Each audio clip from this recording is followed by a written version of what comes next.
सभी को मेरा प्यार भरा नमस्कार। मैं प्रशांत सोलंकी स्वागत करता हूं आप सबका आपके अपने परिवार में। आज के इस वीडियो में हम देखने जा रहे हैं द पंडित्स के जो मैराथन मॉक टेस्ट होने वाले हैं, जो कि उन्होंने अपने टेलीग्राम चैनल पर अनाउंस करे थे कि 3 मैराथन मॉक टेस्ट लेंगे। सीजीएल प्री से पहले उसका पहला मैराथन मॉक टेस्ट आपका लाइव कर दिया गया है और उसका जो इंग्लिश का सोल्यूशन हम वो देखने जा रहे हैं, क्योंकि आपका पेपर बहुत पास में है। मैंने आपको जितने भी अब तक पंडित्स के मॉक टेस्ट रहे हैं, चाहे वो प्रो मॉक रहे हों या फिर वो लाइव फ्री वाले रहे हों, उनके जो सोल्यूशंस दिए वो बहुत डिटेल्ड दिए हैं। आज आप एक नई चीज़ देखोगे जहाँ पे मैं आपके साथ में उस तरीके से मॉक टेस्ट को अटेम्प्ट करूंगा जैसे कि ये खुद मैं एक मॉक टेस्ट अटेम्प्ट करने जा रहा हूँ। यानी कि कैसे टाइम सेव करना है, किस तरीके से हमें आगे चलना है, मैं ये बताऊँगा। आज हम डिटेल में नहीं जाएंगे, तो हो सकता है कि इस वीडियो का जो ड्यूरेशन है वो आपको काफ़ी छोटा दिखाई दे। आइए एक बार फटाफट से शुरुआत करते हैं। ये आपका पैसेज है, पैसेज काफ़ी बड़ा सा लग रहा है and I am not going to read it. मैं सीधे क्वेश्चंस पे पहुंचूंगा और देखूंगा कि मैं इनमें से क्या सॉल्व कर सकता हूं। पहला ही क्वेश्चन मेरे सामने, what is the most appropriate tone of the passage. Tone of the passage के जो ऑप्शंस हैं, cautiously optimistic, pessimistic, overwhelmingly celebratory या इंडिफरेंट एंड एनालिटिकल। यानी कि जो ऑप्शंस है ना एकदम अलग अलग से हैं। अगर मैं थोड़ा सा पैसेज पे निगाह मारूं और इसमें देखूं कि किस तरीके के वर्ड्स हैं, शुरुआत की 1-2 लाइन पढ़ लूं और लास्ट की 1-2 लाइन पढ़ लूं, तो उससे मुझे एक आइडिया मिल सकता है। मैं ये ट्राई कर सकता हूं। ये मैं अभी शुरू में ही ट्राई कर रहा हूं। आपको ये वाला काम तब करना है जब आपका पेपर बिल्कुल खत्म होने वाला हो, ठीक है। नहीं तो ऐसे क्वेश्चन को एक बार को स्किप कर लेना अगर आपको टाइम की दिक्कत लगे। मैं एक बार करके देख लेता हूं। In recent decades, globalization has emerged as one of the most influential force। किसी चीज को मोस्ट इन्फ्लुएंशियल फोर्स माना गया है, मैं इसको पॉजिटिव मान के चल रहा हूं। शेपिंग द वर्ल्ड इकोनॉमी, जो कि वर्ल्ड इकोनॉमी को शेप कर रहा है। Driven by advancements in technology, advancements की बात कर रहे हैं, यानी कि मैं पॉजिटिव मान के चल रहा हूं। International trade agreements and the increasing movement of capital, goods, services and people across borders. Globalization has created unprecedented opportunities create करिए, पॉजिटिव मान रहा हूं। आ जाते हैं ऑप्शंस पे। पॉजिटिव है यानी कि पेसिमिस्टिक नहीं हो सकता है। सेलिब्रेटरी, अब देखो ये हो सकता था। एनालिटिकल है, इंडिफरेंट तो बिल्कुल नहीं है क्योंकि पॉजिटिव बातें करी जा रही हैं। 2 ऑप्शन एलिमिनेट हो गए, या तो ये होगा या ये होगा। अगर इसमें कुछ कॉशन डाला हुआ है तो इसका मतलब है ए हो जाएगा। अगर पूरे तरीके से सिर्फ सेलिब्रेट कर रहे हैं तो इसका मतलब है डी हो जाएगा। लास्ट में जाके देखेंगे, जनरली कॉशन होता है तो लास्ट में होता है। लास्ट में देख लेते हैं, हाउ, ये देख लेंगे।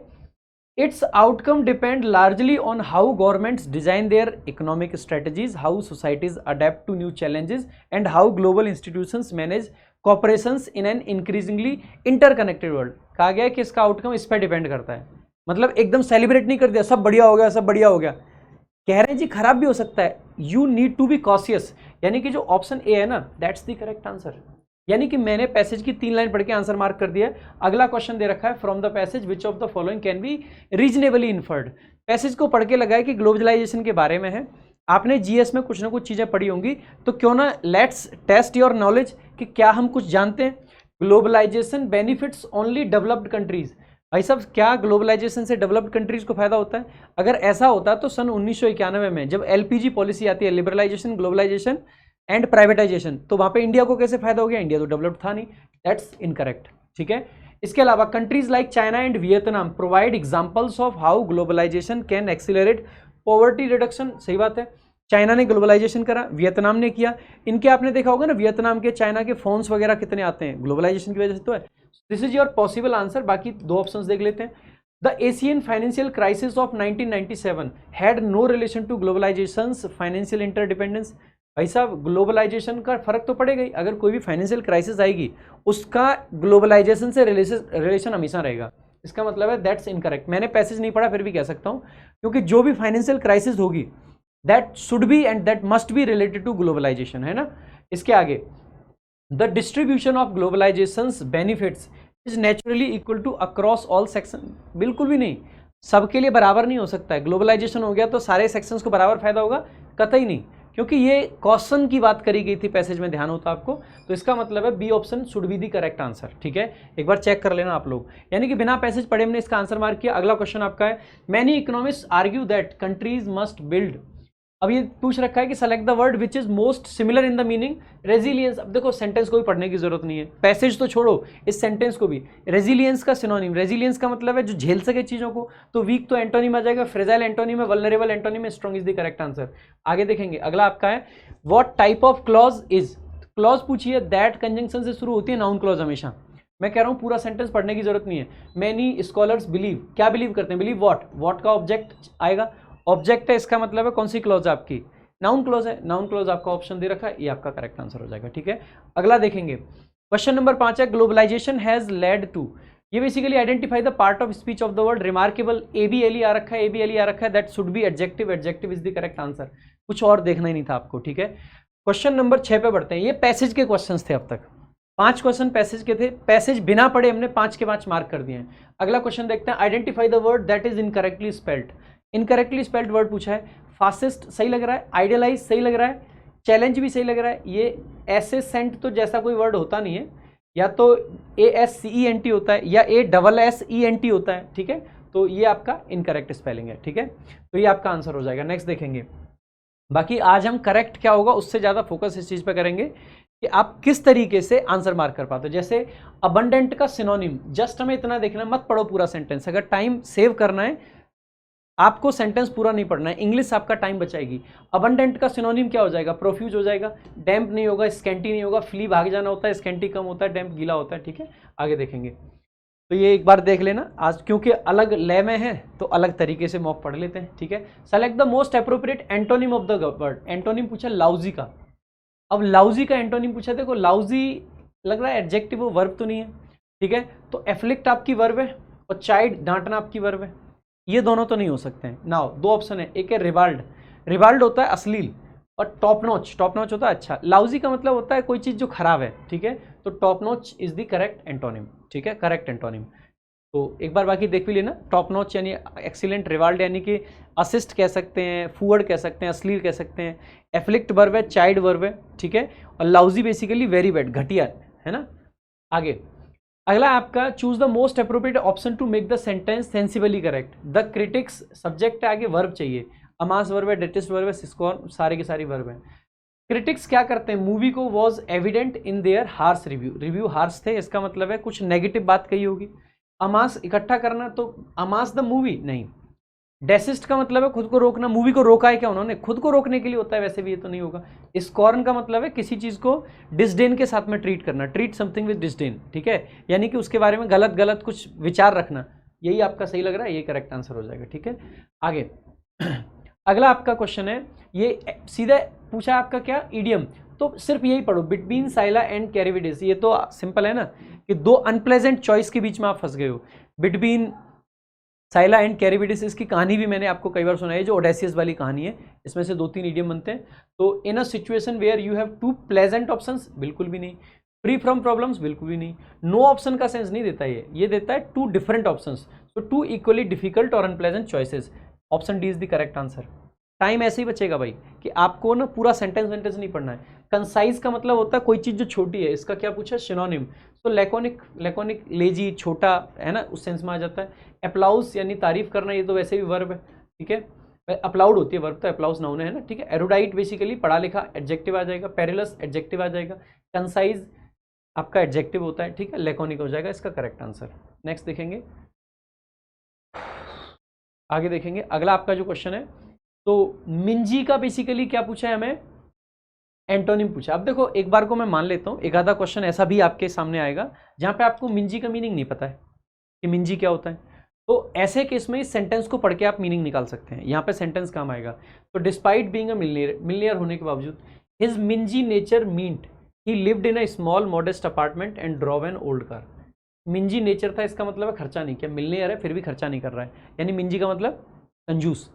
इसका एंटोनिम देख लेंगे। पेन्यूरियस का मतलब तो गरीब होता है। ठीक है, म्यूनिफिसेंट का मतलब होता है दानवीर, जो बहुत ज़्यादा दानवान कर पाए, तो ये एंटोनिम हो सकता है। ऊज करने का मतलब होता है कोई चीज़ का झलकना, ठीक है, बाहर आना धीरे धीरे, रिस्की भी नहीं होगा, तो म्यूनिफिसेंट आपका करेक्ट आंसर हो जाएगा, सिंपल है। ठीक है, आगे देखेंगे। नेक्स्ट है आपका the female singing voice between contralto and soprano, तो ये फीमेल सिंगिंग वॉइस है, नहीं भी पता हो तो कैसे मार्क कर सकते हैं। रेगालिया प्रीवियस ईयर वर्ड है, पूछा गया है, जो राजशाही होती है ना, राजशाही के सिंबल होते हैं, ये नहीं बनेगा। पॉपर तो आपका गरीब होता है, ये नहीं बनेगा। सेलियंस आपने पढ़ा है, salient features of Indian constitution पढ़ा होगा ना, सेलियंट का मतलब होता है प्रोमिनेंट, तो सेलियंस का मतलब हो जाएगा प्रोमिनेंस, इसका मतलब ये भी नहीं है, तो मेजो इज द ओनली ऑप्शन, यही करेक्ट आंसर हो जाएगा। This is the art of option elimination, है ना। तो रेगालिया वो राज शाही पोशाक या राज चिन्ह जो होता है, पॉपर गरीब दरिद्र, मेजो आपका हो जाएगा, है ना। आगे देखेंगे अगला। तो fly into a rage, rage का मतलब गुस्सा होता है, तो टर्न बैक नहीं होगा, ट्राई समथिंग नहीं होगा, वेरी बिजी नहीं होगा, एंग्री गुस्सा, करेक्ट आंसर हो जाएगा अभी। अगला क्वेश्चन आपका है a song of praise. Song of praise basically क्या होता है, तारीफ करने के लिए जो सॉन्ग होता है उसको क्या बोलते हैं, हाइम होता है ना भाई, भजन जो होता है भगवान के प्रेज में गाया जाता है। नील करने का मतलब घुटनों पे आना होता है, तो ये नहीं बनेगा, तो सिंपल है हाइम, बहुत बार पूछा गया है, सिंपल वर्ड्स है, ठीक है। बाकी सारे वर्ड्स को देख लेंगे। लार्क करने का मतलब एक पक्षी होता है या मस्ती करना भी होता है, नाउन वर्ब दोनों तरीके से आ सकता है। जिग बेसिकली नृत्य होता है, ठीक है, झटका देना, नृत्य करना, ठीक है। नील बेसिकली घुटने टेकना, घुटनों के बल आ जाना। हाइम भजन या स्तुति गीत जो होता है वो होता है। आगे देखेंगे भाई, देखो थोड़ा सा स्पीड में चल रहा है, मैं नहीं चाहता हूँ आपका कोई भी टाइम वेस्ट हो। बाकी आपको डिटेल में मॉक टेस्ट देखने या आपको रीडिंग बूस्टर्स पढ़ने, रीडिंग को इंप्रूव करने के लिए, तो आप चैनल को सब्सक्राइब कर लेना। अगर पहली बार चैनल पे आए हो तो लाइक करना, वीडियो को शेयर करना और सब्सक्राइब जरूर करना, है ना। तो there was too many information, error का क्वेश्चन है, इन्फॉर्मेशन अनकाउंटेबल नाउन होता है, इस पार्ट में एरर है। नेक्स्ट चलते हैं आगे क्वेश्चन में। अगला आपका क्वेश्चन है I hope I can dash my dad. आप अपने डैड को क्या करते हो, ऑर्डर करते हो? नहीं, ऑर्डर करने की उम्मीद क्यों करेगा। क्या आप अपने पेरेंट्स को ऑथराइज करते हो? बेटा ऑथराइज हम जब पर्सन होते हैं ना अथॉरिटी में, हम छोटे लोगों को ऑथराइज करते हैं, अपने जूनियर्स को, ये नहीं। परसुएड करने का मतलब होता है मनाना, हम पिता को मनाते हैं बिल्कुल, एक्सप्लॉइट तो नहीं करते। एक्सप्लॉइटेशन का मतलब है किसी का गलत फायदा उठाना, है ना, वो नहीं करते हम। आगे, the more I listen to the song the dash sounds less better. अब मतलब it sounds less better, the more, तो यहाँ पे भी क्या होगा, the plus comparative degree, options देख लेते हैं। द मोर ये हो सकता है, आई इंजॉयड नहीं होगा, द लेस हो सकता है, नो इंप्रूवमेंट नहीं होगा। अब देखो यहाँ पे देखेंगे the more I enjoy it, यहाँ पे क्या था, लिसनड यानी कि पास्ट है, यहाँ पे इंजॉय प्रेजेंट है, गलत हो जाएगा। द लेस आई इंजॉयड, जैसे मोर ज्यादा को दिखाता है, लेस भी कंपैरेटिव होता है, और ये बेसिकली कम को दिखाता है, ठीक है। तो ये ऑप्शन सी करेक्ट होगा इसका। अगले देखेंगे select the grammatically correct sentence after a heavy storm last night. Last night है यानी कि पास्ट की बात करेंगे हम, है ना। द लीव्स हैव नहीं आ सकता, गलत हो जाएगा। लीव्स फेल्ड, अब देखो फेल्ड जो होता है ना, ये होता है किसी चीज को गिराना, पत्तियों ने किसी चीज को गिराया या वो गिरी हैं, दो आपके शब्द होते हैं, एक होता है बेटा फेल और एक होता है आपका फॉल। ये फेल है ट्रांजिटिव वर्ब है, इसकी सेकंड फॉर्म और थर्ड फॉर्म फेल्ड होती है, और ये जो फॉल होता है इसकी सेकंड फॉर्म फेल होती है और थर्ड फॉर्म फॉलन होती है, ठीक है। इसका मतलब होता है गिरना, ये इंट्रांजिटिव वर्ब होती है, और इसका मतलब होता है गिराना, ये आपकी ट्रांजिटिव वर्ब होती है। आगे फ्रॉम लगा रखा है, इसका मतलब है इंट्रांजिटिव वर्ब की जरूरत है, तो इसका मतलब है फेल्ड वाला, गलत हो जाएगा। फेल है सही हो सकता है। यहाँ पे वुड फॉलन, वुड के बाद V1 आनी चाहिए, थर्ड फॉर्म लगा रखिए, गलत हो जाएगा। C is the correct answer, this is the only correct answer. Next देखेंगे, अगला आपका क्वेश्चन है, तो ये बेसिकली इंप्रूवमेंट का क्वेश्चन है again. During the speech the audience got completely carried off. भाई कैरिड अवे होता है जब हम वो भावनाओं में बह जाते हैं ना, बहना यानी अवे, दूर चले जाना, so carried away is the correct answer. Get carried away, carried away. Carry out करने का मतलब है किसी चीज को परफॉर्म करना। कैरी ओवर को बेसिकली एक तरीके से एक चीज को दूसरे में टर्न करना हो जाता है, और कैरी ऑफ सक्सीड होने के सेंस में आता है, आपका सफल होने के सेंस में, ठीक है। तो आपका कैरिड अवे करेक्ट आंसर हो जाएगा। तो कैरी अवे देख लेना, to become so excited, enthusiastic और involve that you lose control of your feelings और एक्शंस। कैरी आउट यानी परफॉर्म करना, एग्जीक्यूट करना। कैरी ओवर टू ट्रांसफर और कंटिन्यू, यानी कि किसी चीज को ट्रांसफर कर देना या continue something to another time place और सिचुएशन। और carry off to succeed in doing something, ठीक है। आगे C aspires, aspires to something होता है, aspires to something, fixed preposition है, फिक्स्ड प्रपोजिशन है, तो ये आपका ऑप्शन करेक्ट हो जाएगा, एस्पायर टू समथिंग, ठीक है। अगला आपका क्वेश्चन है identify the segment and error detection का क्वेश्चन है। समवन सब्जेक्ट हो गया, राइटली आपका एडवर्ब है, सेज आपकी वर्ब आ गई, ठीक है। समवन राइटली सेज क्या कहता है, तो दैट आपका कंजंक्शन है, थ्रू प्रपोजिशन है जिसका ऑब्जेक्ट है स्ट्रगल, यानी कि सब्जेक्ट नहीं आया। कम्स आपकी वर्ब आ गई, बेटा अगर सब्जेक्ट नहीं आया तो इसकी वर्ब आ गई, तो सब्जेक्ट कहाँ है, सब्जेक्ट है। विक्ट्रीज, विक्ट्रीज अगर आपका सब्जेक्ट है तो प्लूरल है, प्लूरल है तो आपका कम्स की जगह पे कम आ जाएगा। तो someone rightly says that through struggle come victories, ठीक है। तो कौन से पार्ट में एरर है, सी पार्ट में एरर है। आप कहोगे सर ऐसा कैसे हो रहा है, कि ये इन्वर्जन का ही कॉन्सेप्ट होता है। समटाइम्स क्या होता है कि हम जो स्ट्रक्चर है ना उसको थोड़ा सा अच्छा साउंड करने के लिए या एम्फेसाइज करने के पर्पज से पहले एक प्रीपोजिशन लगाई, फिर उसका ऑब्जेक्ट लगाया, और उसके बाद में हमने बेसिकली क्या लगा दिया, तो प्रीपोजिशन, उसका ऑब्जेक्ट, उसके बाद में वर्ब और फिर सब्जेक्ट। ऐसा बहुत बार होता है। Outside the temple lived a beggar, ठीक है, तो लिव्ड वर्ब है, अब हैगर उसका सब्जेक्ट है, इस तरीके के आते ही हैं। ठीक है, एक आपका प्रीवियस ईयर में भी आया हुआ है, along the northern boundary of India lie the Himalayas, और उसमें एरर ये था कि लाइज लिख रखा था, और क्योंकि वहाँ पे हिमालयाज प्लूरल है इसीलिए लाइज की जगह पे लाई आएगा। Along the northern boundary of India, ये आपका जस्ट क्या है, अलोंग प्रपोजिशन है, उसका ऑब्जेक्ट है the northern boundary of India. ठीक है, लाई आपकी वर्ब है, द हिमालयाज सब्जेक्ट है। ठीक है, तो हिमालयाज प्लूरल है इसीलिए लाई आपका प्लूरल वर्ब हमने लिखा वहाँ पे। तो कौन से पार्ट में आपका एरर आ जाएगा, सी पार्ट में। ठीक है, कॉन्सेप्ट मैंने समझा दिया आपका ब्रीफ में। अगला आपका क्वेश्चन है, arrange the sentences in the correct order to form a meaningful paragraph. जब भी PQRS का क्वेश्चन है, एग्जाम में किस अप्रोच से चलना है, 2 D से शुरू है, 2 B से शुरू है। एक बार D और B को पढ़ लेते हैं। B कह रहा है investor briefing celebrate disciplined cost control and agile pivots as signals of maturity. शुरुआत हो सकती है। डी कहता है कि the narrative of efficiency 10 collides, बेटा 10 का मतलब होता है हेंस, इसीलिए, और ये सामान्यतः आपका कंक्लूडिंग सेंटेंस होता है, रिजल्टेटिव सेंटेंस होता है। ये वर्ड रिजल्टेटिव है, ये सेंटेंस के स्टार्टिंग में नहीं आ सकता है। एक ऑप्शन 2 ऑप्शन एलिमिनेट हो गए। ठीक है, और डी कहाँ पे आना चाहिए, सामान्यतः डी को लास्ट में आना चाहिए, क्योंकि 10 ये कंक्लूडिंग सेंटेंस होता है। यहाँ पे लास्ट में है और यहाँ पे आपका शुरुआत में ही है, सेकंड पे ही तो आ गया है। क्या यहाँ पे हमने कोई ऐसी चीज मैनेज करी है कि ये नरेटिव कोई बात करी हो, नहीं, कोई नरेटिव की बात नहीं है, तो डी लास्ट में आना चाहिए। B is the correct answer. Risk लेना पड़ेगा, थोड़ा सा रिस्क है इसमें कि आपने पूरा पैसेज नहीं पढ़ा, 2 सेंटेंस 3 सेंटेंस को देखा ही नहीं कि क्या है, सिर्फ ये देख के मार दिया। लेकिन यस, अगर टाइम सेव करना चाहते हैं so there must be some amount of risk, है ना, तो थोड़ा सा रिस्क तो रहेगा। बाकी आप देख लेना कि क्या आपका रहेगा, कैसे कैसे इसमें सारी चीज़ें आपको समझ आ जाएंगी। ठीक है, नेक्स्ट देख लेते हैं। अगला आपका क्वेश्चन है, choose the most appropriate option to change the voice of the given sentence. Voice change करनी है, इज गोइंग टू, देखो ये पूरा मॉडल के तरीके से काम करता है, तो इसको चेंज नहीं करेंगे। किसको चेंज करेंगे, ब्रिंग वर्ब को, तो ये जैसे है वैसे रहेगा। ब्रिंग बेसिकली V1 है, V1 को पैसिव वॉइस में लेके आएंगे तो बी प्लस वर्ब की थर्ड फॉर्म आएगी। तो going to going to going to, यहाँ पे बीइंग कर दिया, ये गलत हो जाएगा। ठीक है, यहाँ पे टू तो रहेगा ही रहेगा, यहाँ पे टू गायब कर दिया, ये गलत हो जाएगा। यहाँ पे टू के बाद में V1 रखिए, ये गलत हो जाएगा। यहाँ पे to plus be plus verb की थर्ड फॉर्म, ये करेक्ट हो जाएगा।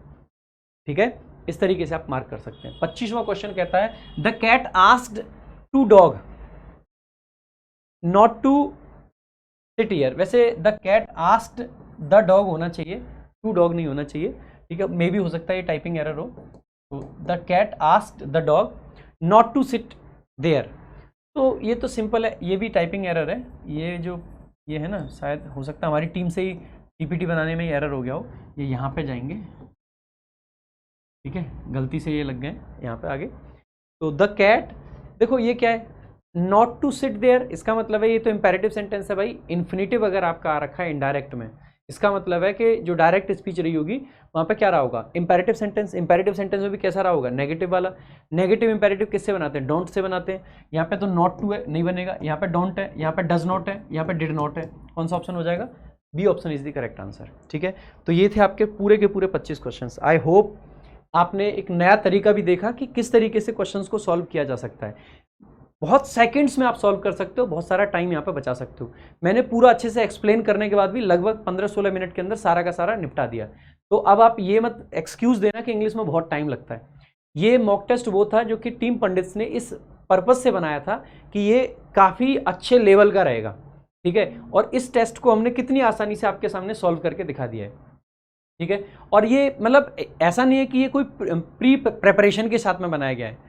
जस्ट आपके सामने मॉक टेस्ट ओपन किया, सारे के सारे क्वेश्चंस हमने अटेम्प्ट करें। ठीक है, और किस तरीके से आपके सामने अटेम्प्ट करें आपने खुद देखें। तो इस तरीके से आप भी बहुत सारा टाइम सेव कर सकते हो एग्जाम में।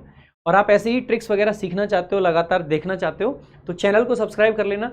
पंडित्स टीम के आने वाले दोनों मॉक टेस्ट भी मैं इसी तरीके से सॉल्व कराने वाला हूँ, जहाँ पे किस तरीके से आप टाइम सेव कर सकते हैं आपको बड़े अच्छे से समझ आएगा। ठीक है, तो ये मेरी तरफ से था। बाकी आप चाहें तो भाई मेरा VOD बैच आपका मिलता है RG विक्रमजीत ऐप पे, आप वहां जाके चेकआउट कर सकते हैं। बहुत क्वालिटी कंटेंट है इसमें। आज के वीडियो में मैंने बहुत ज़्यादा एक्सप्लेनेशंस नहीं बताए हैं, लेकिन मैं जब डिटेल में पढ़ाता हूं ना, तो आप जानते हैं कि मैं कितना डिटेल में पढ़ाता हूं। ठीक है, तो आप 699 में हमारे बैच चेकआउट कर सकते हैं। बाकी पेपर आपका पास में, तो मैं आपको हाईली रिकमेंड करूंगा ये दोनों किताबें। एक हमारी इंग्लिश की फॉर्मूला बुक है, जिसमें ग्रामर के आपके सारे रूल्स आप चंद घंटों के अंदर रिवाइज कर सकते हैं, और एक है हमारी वोकैब की रिवीजन बुक, जिसमें वोकैब है और आप कुछ घंटे लगा के कंप्लीट वोकैबुलरी को रिवाइज कर सकते हैं। तो ये दोनों बुक्स आप मंगा सकते हैं। बाकी अगर आपको प्रैक्टिस करनी है और आजकल जो नए पैटर्न के क्वेश्चन है या कुछ भी है, तो अभ्यास्त्र आपके लिए प्रैक्टिस बुक है, आप ये भी मंगा सकते हैं। तो आई होप आपको अच्छा लगा होगा आज का सेशन कैसा लगा एक बार कमेंट करके जरूर बताएं। और आपके इस मॉक में इंग्लिश में कितने मार्क्स थे ये भी एक बार कमेंट करके जरूर बताएं कि आपके कितने मार्क्स थे। बाकी अगर अच्छा लगा ये वीडियो तो भाई लाइक करना, शेयर करना, चैनल को सब्सक्राइब कर लेना और टेलीग्राम को जरूर ज्वाइन कर लेना। प्रशांत सोलंकी इंग्लिश नाम से टेलीग्राम चैनल है हमारा, ये जरूर ज्वाइन कर लेना। बाकी के पंडित्स के जो दोनों मॉक आने वाले हैं वो भी आपको जरूर लगाने चाहिए। इंस्टाग्राम पे भी आप फॉलो कर सकते हैं, ठीक है। बाकी भाई पेपर से पहले मैं एक चीज़ और रिकमेंड करूंगा कि अगर आपको लेटेस्ट पैटर्न वगैरह को समझना है तो मैंने स्टेनो के कुछ चीज़ें डाल दी हैं। एक इंप्रूवमेंट की वीडियो डाली हुई है, एक एरर डिटेक्शन की। क्वेश्चंस बहुत ज़्यादा मुश्किल नहीं है, लेकिन जो एग्जामिनर का माइंड है उसको आप समझ पाएंगे कि नया जो एग्जाम सेटर है, जो एग्जाम बना रहा है, एग्जाम सेट कर रहा है पेपर, वो किस तरीके से सोच रहा है, उसका थॉट प्रोसेस क्या है, वो आपको इन दोनों वीडियो में एनालिसिस में मिल जाएगा। इसके अलावा PQRS की वीडियो की भी रिकॉर्डिंग लगभग पूरी हो चुकी है, वो भी आपको जल्द मिल जाएगी। तो इन वीडियोस को जरूर देख लेना। जिस वॉइस नरेशन वगैरह में भी जिसको दिक्कत हो तो उसकी भी मैं डाल दूंगा पेपर से पहले। तो पेपर से पहले ये स्टेनो वाले वीडियोस देख लेना। अगर फेज 13 की आंसर की आ जाती है तो उसके भी क्वेश्चंस मैं करा दूंगा आपको, तो वो जरूर देख लेना, खास करके ग्रेजुएशन वाले, ठीक है। तो ये जरूर देख लेना। तो आज के लिए और अभी के लिए सिर्फ इतना ही, मिलेंगे अगली वीडियो में। Thank you so much. जय हिंद, जय भारत।